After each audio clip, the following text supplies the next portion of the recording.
The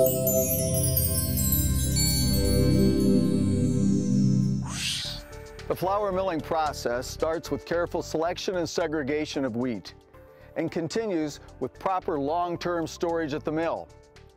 The greater the capacity for wheat storage, the easier it is for the miller to deliver large flour orders on fast turnaround.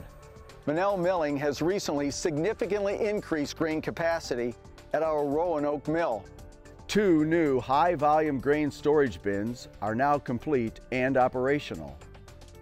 Roanoke head miller Jeremiah Aguirre took us into the conveyor space below one of the bins. Right now we're underneath our brand new grain storage elevator.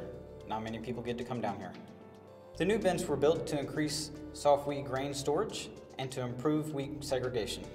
The primary use of our new bins is for soft red winter wheat. We can also store hard and spring wheat as well. The construction of these new bins took about 9 months to complete, started in September of 2009, finished in June of 2010. We had to drive pylons down 120 feet until we hit bedrock to support the massive weight of these new bins.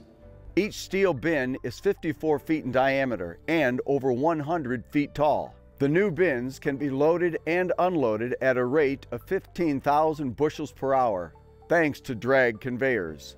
Well, these new bins hold 250,000 bushels apiece, which brings their total capacity of new storage to 500,000 bushels. More wheat on hand means a more reliable fulfillment of your order whenever you place it. By increasing our storage capacity by so much, we're able to provide a more uniform wheat blend throughout the year for our customers. To find out more about how Mennel can help you bake your best product, contact Mennel today. Quality, uniformity, service.